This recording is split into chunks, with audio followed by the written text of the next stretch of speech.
Hello, my name is Emily and I'm from Christian Teen Girls. Do you ever get discouraged because what you do doesn't seem very big or important? Do you ever have the mindset that big numbers mean big importance and little numbers mean little importance or significance? If so, then you are just like me. If we have a love for God, then we should also have a love for people and care about their souls.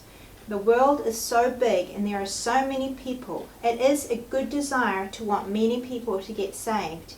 It is a good desire to want God to use our lives and influence many people. But it's not good when we see no importance in the little things and we forget that every individual matters to God. How did Jesus look at people? Did he only care about the big groups or the multitudes of people? There were many times that he spoke to big groups of people, but a lot of the stories in the New Testament, in Matthew, Mark, Luke and John, are about individuals. You think of Nicodemus, who came to talk to Jesus at night. There was the woman at the well. There was the different lepers he healed. I think the biggest group of lepers was 10. There was the centurion with the sick servant. There was Jairus and his daughter who was dying. There was Zacchaeus, the woman with an issue of blood, the few men possessed with devils, the man with a withered hand, the Canaanite woman with a possessed daughter, the rich young ruler, the widow with her 2 mites, the paralyzed man who was let down through the roof, the deaf man, the blind men, Mary, Martha and Lazarus, and I'm sure there's many more, but these are all about individual people. Jesus didn't only care about the big groups of people. And how many disciples did Jesus have? 12. Only 12. That's not very many. Jesus also told parables which showed the value of one. The parable of the lost sheep. The shepherd left the 99 sheep to go find the one that was lost. And at the end of the story it says, "Joy shall be in heaven over one sinner that repenteth." Then there was the woman with the 10 pieces of silver.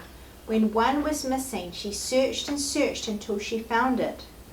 And then there's that same verse again. "Likewise I say unto you, there is joy in the presence of the angels of God over one sinner that repenteth."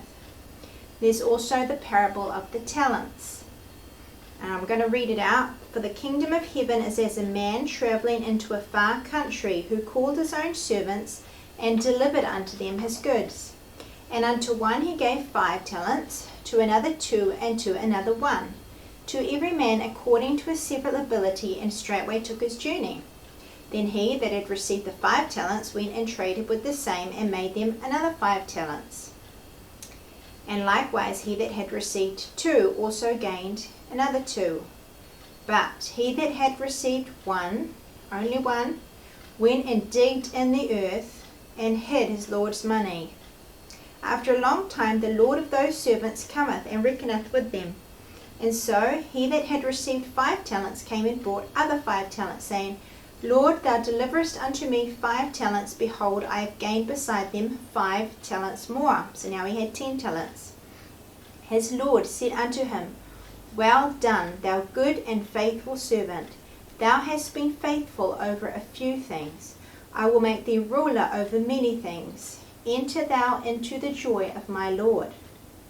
And then he said a similar thing to the second one. And then down to the third servant who had 1 talent. Then he which had received the 1 talent came and said, Lord, I knew thee that thou art a hard man, reaping where thou hast not sown, and gathering where thou hast not strawed. And I was afraid, and went and hid thy talent in the earth. Lo, here thou hast that is thine.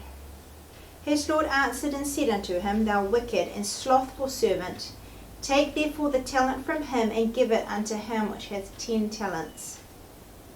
And in Luke 16:10 it says, He that is faithful in that which is least is faithful also in much, and he that is unjust in the least is unjust also in much.